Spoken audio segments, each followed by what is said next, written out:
imaginons que madame est devenue enceinte, on est toute heureuse, et puis elle accouche, et puis elle se met à pleurer.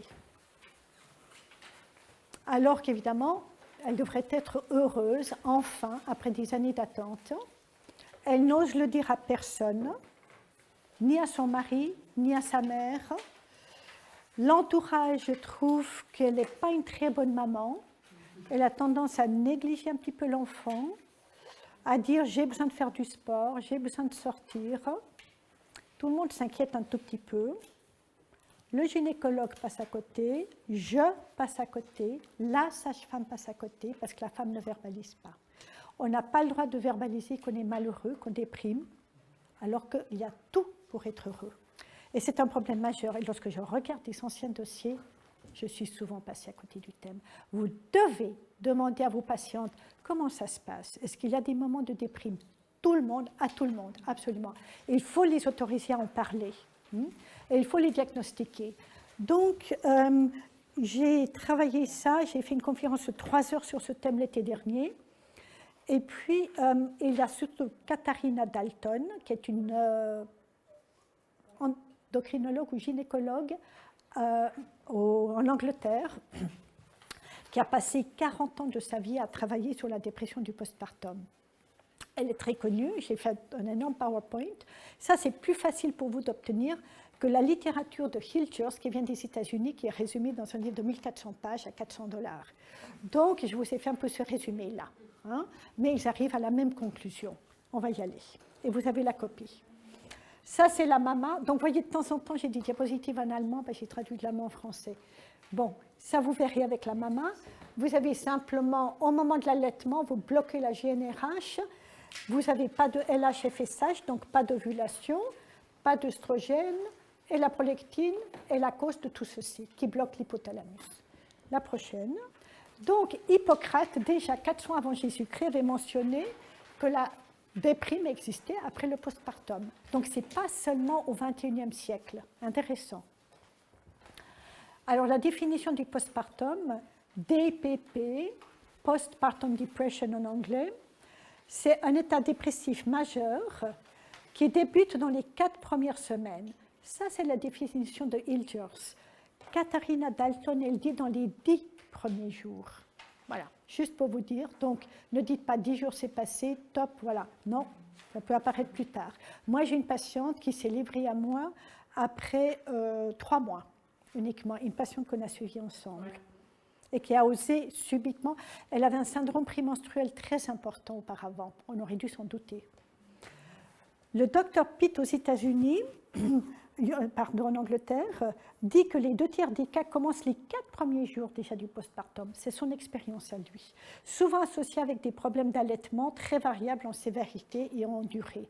Pourquoi? Parce qu'il a des problèmes hormonaux, il n'y a pas toujours assez de lait, et puis la maman est déprimée, rejette l'enfant, etc. Et puis, voilà, quel est le diagnostic différentiel? C'est la psychose du postpartum. Est-ce qu'il y a un état délirant, etc. C'est très peu fréquent. C'est de l'ordre de... C'est très différent quand même. Très différent. Le premier, c'est très fréquent, le deuxième, c'est très rare. Puis on voit souvent des dépressions du postpartum, quand même. En tout cas, à différents degrés, mais c'est hyper fréquent. N'est-ce pas? Et en augmentation. En augmentation. Beaucoup plus fréquent qu'on ne le pense, totalement sous-estimé. Moi, je pose tout le temps la question parce que je pense que j'en ai fait une, donc je suis vigilante à ça.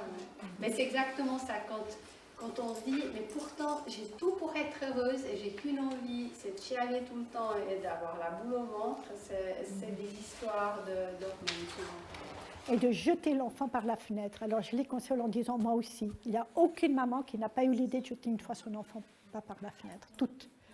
Mais voilà. Tatiana, la différence avec le baby blues, est-ce qu'on en parle? Baby là, blues, qu'on c'est le banalise léger. beaucoup. Donc Baby blues, c'est léger, tu vois. Tu t'occupes quand même du bébé, tu es un tout petit peu larmoyant, mais la déprime, c'est presque... Quand ça se prolonge, il faut surveiller que le baby blues ne se prolonge pas. Ouais. C'est un peu, ça commence au fait, ça commence au moment de la chute de la progestérone. 2-3 jours après l'accouchement, en fait, souvent ça commence, ou quand elles rentrent à la maison, parce que tant qu'elles sont à la clinique ou à l'hôpital, elles sont, alors on s'occupe de tout, on leur donne à manger et tout ça, puis dès qu'elles rentrent à la maison, Ça, C'est le crash. Et puis après, bah, tu souris sur la photo, puis à l'intérieur, tu te sens complètement morte, quoi. Tu te sens mal. Donc c'est un état dysphorique avec un perte d'intérêt pour les activités qui habituellement donnent du plaisir. Agitation psychomotrice, elle s'agite beaucoup mais pas très efficace. Fatigue, elle va se plaindre d'une trop grande fatigue. Modification de l'appétit et du sommeil. Des pensées récurrentes jusqu'à de morts et de suicides. Et il y a des sentiments de ne pas être utile, elle se dévalorise. De toute façon, mon mari peut tout faire. De toute façon, les grands-parents pourraient aussi bien faire que moi. Bref, voilà, ça doit mettre des sentiments de culpabilité, spécialement de ne pas être capable de materner avant tout. C'est pas seulement de faire le ménage, ça on oublie, de faire la cuisine, voilà, mais c'est vraiment de ne pas avoir cette envie de s'occuper de quelqu'un d'autre, alors qu'elle a tellement désiré cet enfant. Par contre, elle a aussi en même temps une anxiété excessive pour la santé du bébé, mais sans pouvoir gérer. Donc, quelle est l'étiologie? C'est que immédiatement après l'accouchement, sur la table de l'accouchement, lorsque le placenta s'en va, vous avez déjà un retrait de la progestérone. Et il y a des récepteurs des seins à la progestérone qui sont absents dans tout le postpartum. Ça va nous sauver, vous allez comprendre. Donc la progestérone pourra être employée pendant l'allaitement sans interagir avec la production de lait. C'est magique, cette histoire. Il y a évidemment un retrait des œstrogènes, puisque le placenta produit une bombe de progestérone et une bombe d'œstrogène. Les deux vont partir. Et donc, on va aussi pouvoir employer des œstrogènes. C'est un facteur critique de la dépression précoce majeure et aussi de la psychose aiguë puerpérale. Mais si nous avons des mamans qui veulent allaiter, qu'est-ce qu'on va préférer? Que la progestérone. Parce que les œstrogènes, on sait, vont couper le lait. Attention, donc il y a une altération de l'axe hypophyso-surrénalien, de l'axe hypophyso-thyroïdien. Donc ça crée toute une vulnérabilité à un désordre affectif. Et puis, s'il y a une présence d'anticorps positifs, Hashimoto en début de grossesse, on a beaucoup plus sujette à la DPP. Intéressant. Attention, attention. Et ce n'est pas corrigé par l'administration de T4 en début de grossesse. Donc, il y a une dysrégulation de la sérotonine, de l'adrénaline, de la noradrénaline et de la dopamine qui peut aussi jouer un rôle. On est en train de commencer à découvrir tous les liens, mais j'ai vraiment pas encore une carte lisible. Voilà, avec tous les liens, c'est pas évident. Excuse-moi, je peux revenir sur cette histoire de syndrome prémenstruel qui peut être un signe annonciateur ou bien peut-être a posteriori? Alors, le syndrome prémenstruel, c'est en somme, c'est un déficit en progestérone en post-ovulatoire. Donc, la femme va se plaindre d'abord de seins sensibles, 1 jusqu'à 10 jours avant les règles.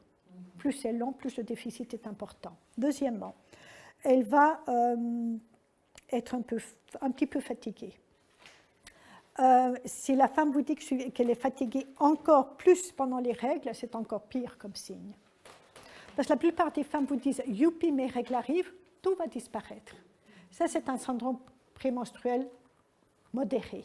Mais si une femme vous dit, moi ça m'arrive 1-2 fois par année, moi pendant les règles je suis tellement fatiguée, je ne peux pas vous expliquer pourquoi, mais c'est un signe de plus grande gravation. Et c'est une femme d'ailleurs qui m'a fait une déprime du postpartum après. Troisièmement, on peut avoir comme signe une rétention d'eau. Vous savez que la progestérone est diurétique. Donc, s'il manque la progestérone, on va gonfler un tout petit peu. J'ai de la peine à enlever les bagues.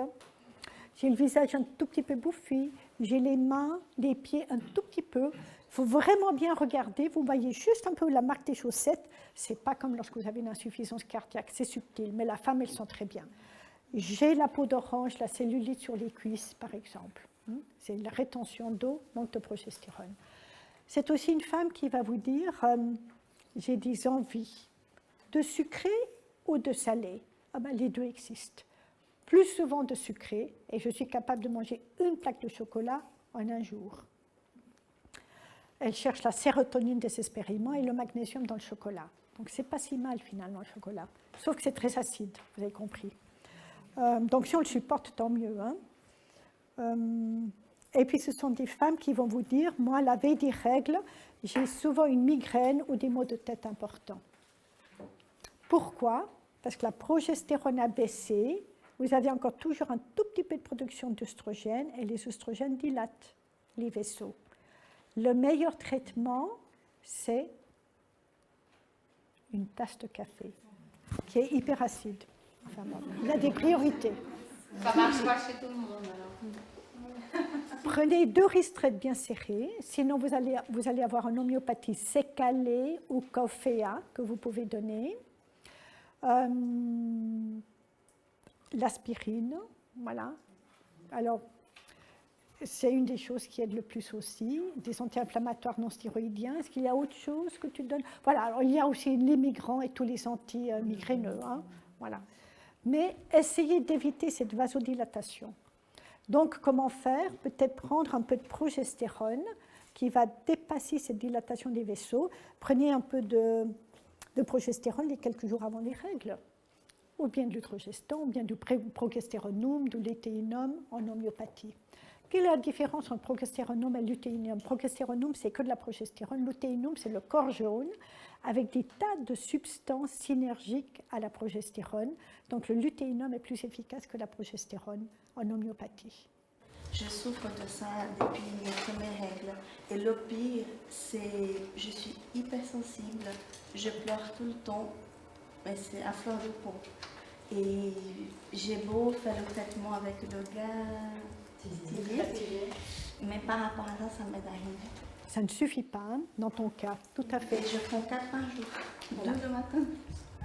Et c'est vrai que c'est le symptôme peut-être le plus dérangeant pour tout le monde, et pour madame et pour monsieur, parce qu'il faut soutenir, et il faut vivre. Voilà. C'est la nervosité, on est comme une pile électrique, vraiment on n'arrive pas à gérer, vraiment. Et puis on va pleurer pour rien du tout, voilà. On saute en l'air pour rien du tout, on se fâche contre les enfants, et donc le mari lui dit, tu vas avoir tes règles, et paf, c'est lui qui a détecté avant madame. Ça nous laisse encore plus. Alors, ça veut dire ce désordre hormonal dans la situation prémenstruelle se répercute aussi au niveau postpartum. Voilà. C'est le même tableau simplement. Parce que quelque part, oui, la dépression du postpartum, c'est en somme un syndrome prémenstruel plus accentué. Et puis après, ça revient à la préménopause. Il y a un continuum dans le déséquilibre. La préménopause, c'est rien d'autre qu'un syndrome prémenstruel aggravé. Donc, vous avez 45 ans et vous avez une fille adolescente de 15 ans et vous vivez les mêmes symptômes. Sauf que chez elle, la fertilité monte et chez nous, la fertilité... Mais c'est les mêmes symptômes. Est-ce qu'on peut faire le parallèle entre les hormones et les émotions? Oui. Le désir de vie et tout ça? Est-ce que du coup ce serait pas intéressant? J'avais écouté il y a longtemps faire une formation sur le cycle où il disait l'énergie de jeune fille, l'énergie de maturité, l'automne avec le fait d'accepter, de lâcher les choses. Est-ce que du coup un travail psychique pourrait améliorer certains terrains hormonaux sans être obligé de passer peut-être par des médicaments ou autre? Très important ce que vous dites. On se rend compte à quel point maintenant 80% de la sérotonine est produite dans les intestins. C'est physique, mais c'est une action psychique ici. Donc, il y a des liens de plus en plus importants. Et donc, il faut vraiment faire de plus en plus un accès par le côté affectif, psychique, pas que. Parce que sinon, le problème qu'il y a, c'est qu'on a trop traité ces femmes comme psy. Puis vous faites des psychanalyses qui durent des années, ça ne sert à rien. Et donc, si vous vous dites c'est moitié physique, moitié psychique, traitons d'abord par... Alors, il faut dire que lorsqu'on traite ces cas avec les hormones, c'est miraculeux et vous allez le vivre. Alors, effectivement, que ici, dans cette phase œstrogénique, on est toutes plus belles, on dit que c'est l'hormone de la féminité, c'est là que la peau est la plus belle.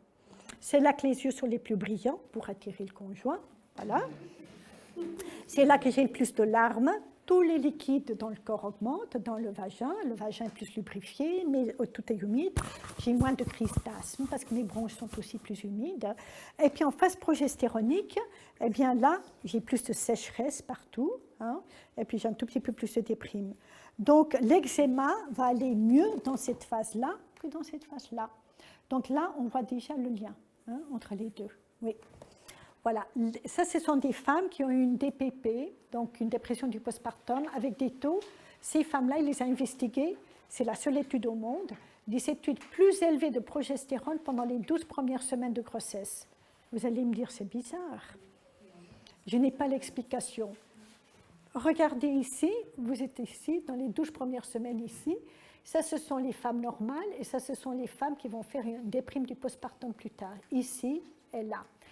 Est-ce que c'est parce que les récepteurs au progestérone ont été dopés à la progestérone et que lorsqu'il y a le manque après, c'est comme s'il y avait une sevrage? Voilà. Mais c'est la seule explication que j'ai. Par contre, par la suite, vous voyez qu'il n'y a pas une différence assez importante statistiquement. Prochaine diapositive. Donc, quel est le traitement classique d'une DPP? C'est une psychothérapie. On va toujours vous dire, voilà, madame, avec ou sans antidépresseur. Mais pas si la femme allait. Évidemment, ça va perturber.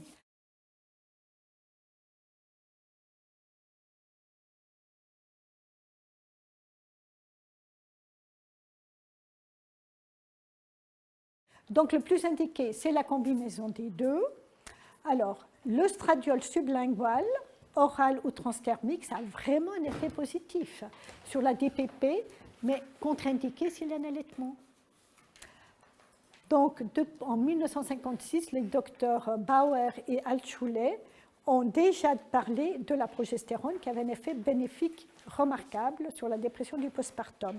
Et en 80, Dr. Katharina Dalton aussi mentionne le traitement à la progestérone. C'est elle qui a le plus travaillé sur ce thème. Elle a écrit un livre magnifique de poche, tout petit, qui se lit très très bien. Et voilà le Dr. Hilgers, je reviens à lui, qui est à Omaha, Nebraska, qui a pris 30 patientes avec une DPP. C'était sa deuxième étude. La première était rétrospective, puis il a dit maintenant je vais faire une étude prospective. Donc, c'est des symptômes prospectifs avec dosage des traitements connus. Moyenne d'âge des patientes était de 32 ans, avec 3 enfants par femme. Et puis des avortements spontanés, donc des fausses couches, chez la moitié des femmes. Syndrome prémenstruel chez 63% des femmes, c'est quand même beaucoup. Hein? Et un DPP précédent, 57%. Attention, si vous faites un, vous avez une chance sur 2 d'en refaire un après. Donc, en moyenne, elle avait fait un score. Avant le traitement de la progestérone, il y avait 8 points pour de symptômes. Après le traitement par la progestérone, 2 points.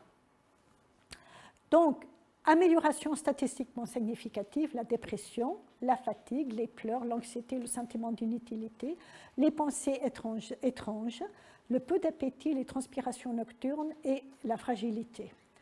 D'autres symptômes étaient trop faibles en nombre pour être vraiment statistiquement significatifs, mais ont quand même été améliorés. L'insomnie, les attaques de panique, nervosité, bouffées chaudes, nausées, tachycardie, pensées suicidaires, qui vraiment peuvent disparaître avec la progestérone. Et ça, c'est exactement ce tableau que je viens de vous dire ici en anglais. Voilà. Le traitement. 5 femmes n'ont eu besoin que d'une injection de 200 mg de progestérone intramusculaire sous la table d'accouchement ou dans les heures qui ont suivi. C'est tout de suite, pas plus tard que 24 heures. On n'a plus ici la progestérone. Très difficile à obtenir. C'est les Italiens qui ont ça. Nous, on a du progestérone. Tu connais le CPMA a, si tu veux, que par 25 mg en Suisse. Le nom m'échappe, donc il faudrait prendre 4 à 8 ampoules. On peut obtenir en Allemagne ou en Italie. Donc pour l'instant, je commence à traiter moi avec de l'utrogestan. Ouais, ça marche bien, l'utrogestan. N'est-ce pas? Voilà, jusqu'à 6, voilà, on va voir. 25 femmes, il a fallu, après cette injection, 5 fois 100 mg intramusculaires, une fois tous les 2 jours, pendant 10 jours. 3 femmes ont répété le même traitement, de nouveau encore pendant 10 jours, puis 2 fois 200 mg par jour, Péros, pour des durées variables. Péros parce que ça agit moins que dans la bouche intramusculaire. Voilà. pour des durées variables. Et chez 2 patientes, il a fallu faire un traitement max de 2 mois. Et au bout de 2 mois, tout le monde était guéri, sauf une. Les récepteurs à la progestérone sont absents dans le postpartum et peuvent être employés pendant l'allaitement sans interruption de la production du lait maternel. Résultat, amélioration chez 97% des femmes, 87% cette amélioration notable, 10% modérée, pas d'amélioration chez une femme. Ça tient du miracle. Et ce n'est pas connu. Alors maintenant, j'ai 2 femmes qui sont sorties, on l'a hospitalisée, elle avait un syndrome prémenstruel important, elle avait déjà fait un syndrome du postpartum, mais j'étais passée à côté. C'est à rétro qu'elle m'a dit oui, je n'ai pas osé te dire. Et puis l'été dernier, elle fait un épisode dépressif, elle sort de la clinique psychiatrique avec 3 antidépresseurs. Puis j'ai dit, je te connais maintenant, je vais te donner, Anna, je vais te donner de la progestérone. Le psychiatre me téléphone affolé, qu'est-ce que vous êtes en train de faire? La progestérone déprime, etc. J'ai dit, elle a un syndrome prémenstruel, je sais qu'elle a un déficit. Nous allons essayer, on n'a rien à perdre. Je lui ai donné 600 mg. En 1 mois, elle allait nettement mieux. Elle vient de m'écrire maintenant ce 2e cycle, j'ai pu baisser de 600 à 200. Et puis le 3e cycle, on va même l'arrêter. Étonnant, mais totalement méconnu. J'ai une question, je ne suis pas sûre de bien comprendre l'histoire de ces récepteurs à la progestérone. Comme il n'y en a pas, on peut en donner parce qu'elle ne reste pas captée dans les seins, c'est ça? Et donc ça ne passe pas chez le Ça bébé? va pas te bloquer. Ça ne va pas te bloquer la production de lait. D'accord, donc ça n'interfère pas avec la prolactine ou avec... Exact. Et surtout la production des seins, tu vois, puisque la prolactine va stimuler les glandes à produire du lait, mais la progestérone va freiner. Comme il n'y a pas de récepteur à la progestérone ne peut pas bloquer la production de lait. Ok, ce que les œstrogènes vont faire, parce que les récepteurs aux œstrogènes sont là. Et le foie, il est fatigué que par les œstrogènes ou par tout œstrogène et progestérone? Alors, surtout les œstrogènes, mais la progestérone va en rajouter une couche, mais moins. C'est mon expérience personnelle. Par la bouche, parce qu'il y a un premier passage hépatique, et puis ça fait... Alors, j'ai des patientes, alors là, du coup, j'ai plus d'expérience en ménopause, qui supportent très mal la progestérone par la bouche, parce que ça leur fait des effets secondaires, vertige, nausée. Et ça, c'est très intéressant, parce qu'il y a des femmes à la ménopause, elles auraient besoin de 400, sinon j'avais des patients qui avaient des douleurs oculaires, enfin, probablement une qui faisait partie de ce groupe-là. Puis il y en a d'autres, si vous donnez trop de progestérone, elles dépriment, elles ne sont pas bien. Donc on n'est vraiment pas toutes pareilles. Et je pense que là, il faut bien faire la différence. Donc c'est pas valable pour toutes les femmes, loin de là. Il faut essayer, hein. Il faut essayer, on n'a rien à perdre. Voilà. Surtout que l'œstrogeston est quand même bioidentique. Donc, ou bien on le donne par ovules intravaginaux, ou bien on le donne par crème. Et ça, c'est les symptômes avant et après. Donc, vous voyez ici les symptômes avant la progestérone et les symptômes après la progestérone. Voilà. Et la prochaine. Voilà. Donc, dans le groupe contrôle de cette 2e étude de Hilgers, alors, il n'y avait pas eu de groupe contrôle dans cette 2e étude, mais dans les études précédentes avec un placebo, 70% des patientes restaient déprimées plus de 4 mois. Dans la littérature actuellement, le traitement de la progestérone n'est pas du tout mentionné, on ne parle que de psychothérapie et d'antidépresseurs. Voilà, une ouverture possible. Hein, voilà. Très bien que je voulais vous faire connaître. Je sais pas, j'ai entendu dire aussi que les symptômes de dépression postpartum étaient nettement augmentés depuis qu'il y avait des péridurales presque systématiques et que dans les femmes qui avaient des accouchements physiologiques, il y avait peu de dépression postpartum. Je ne sais pas si... Aucune idée. C'est intéressant, mais je peux m'imaginer, bon, d'abord, le fait de vivre, d'avoir la fierté d'avoir réussi son accouchement, hein, parce que beaucoup de femmes sont frustrées lorsqu'elles doivent faire recours ou bien à une péridurale ou bien à une autre, mais, ou à une césarienne. Et peut-être, est-ce qu'il y a des mécanismes physiologiques que la péridurale bloque? Voilà, je ne sais pas. Je ne l'avais jamais entendu, merci beaucoup, très intéressant. Là, moi, j'ai des témoignages qu'on sent bien faire. Il y a des patients des deuxièmes bébés qui arrivent et puis on se dit, bon, on va mettre assez vite la péridurale pour qu'on soit sûr qu'elle soit efficace pour son deuxième accouchement qui peut être assez rapide. Donc peut-être pour 2 patientes, on a mis, dès qu'elles commencent à avoir un peu de contraction, on s'est dit, ah, on met tout de suite la péridurale. Et une, elle a témoigné que c'était pire que tout ce qu'elle avait vécu jusqu'à maintenant. C'est comme si on lui avait volé son accouchement. Elle comprenait pas ce qui arrivait, de voir qu'elle était en train d'accoucher alors qu'elle n'avait jamais ressenti aucune douleur avant. Donc moi, j'ai complètement arrêté d'aller dans la soi-disant hyper bienveillance par rapport à ça. De temps en temps, elle va suffire, la péridurale, et je pense que c'est plus le timing. Et je pense qu'il faut qu'elle sente le moment où elle la demande, et là, je pense que ça ne fait pas de différence. Mais je pense qu'il y a quand même beaucoup de patientes qui se font imposer une péridurale à un moment donné.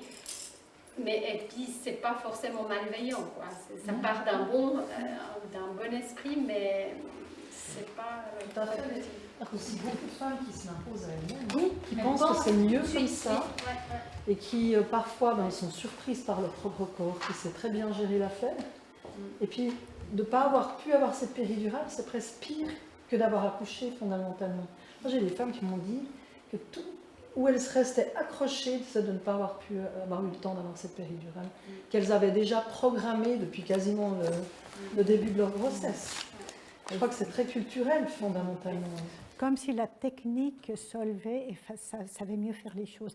Et c'est là que justement, déjà le fait de connaître son corps, d'avoir confiance dans mes observations, de me faire confiance peu à peu en autre, vous voyez, dans tous ces mécanismes-là. Et voilà, je vais travailler avec mon corps et on va travailler avec les sages-femmes, etc., etc. Et accepter que c'est un rite de passage fondamentalement. Après, c'est important aussi de savoir que c'est un outil et qu'il est indispensable à certains moments. Mais... voilà, je trouve que c'est assez étonnant la façon de vivre cette histoire péridurale chez nous. Mais il y a un lien, je suis sûre qu'il y a un lien. On sait aussi césarienne et dépression. Il y a un lien net. En tout cas, les femmes disent avec tellement de fierté, j'ai réussi à faire mon accouchement par voie basse. Mais ceci dit, pour tempérer un peu, je ne crois pas me tromper si je dis qu'au HUG, premier bébé, c'est 85% de péridurale parce qu'elles sont demandées. Aussi, donc c'est une réalité avec laquelle on doit faire. De toute façon, Pourquoi Il y en a un petit peu moins pour les deuxièmes. Il faut le temps d'avoir les sensations. Mais c'est aussi parce qu'il y a un côté culturel et qu'au niveau préparation, peut-être qu'on devrait aussi encourager les femmes à avoir confiance en elles plutôt que de leur faire imaginer qu'on peut tout pour elles. Parce que après les bébés, quand elles se retrouvent avec les bébés, on n'est pas là, c'est elles qui doivent gérer les enfants. Et je pense qu'il y a un trop grand décalage. Pourquoi est-ce qu'à l'hôpital de Lille à Berne, il y a maximum 20 à 30% de péridurale en premier accouchement? Les Suisses allemandes sont moins douillettes que les Suisses romandes? Non, je pense que c'est un suivi. C'est une autre culture. Ouais. Ça, c'est vraiment top. Au Mexique, 95% des premiers accouchements sont au Mexique en péridurale. Ça, c'est le protocole du Dr Hilgers. Donc, vous avez compris. Je crois que vous pouvez le lire, c'est ce que je vous ai raconté tout à l'heure.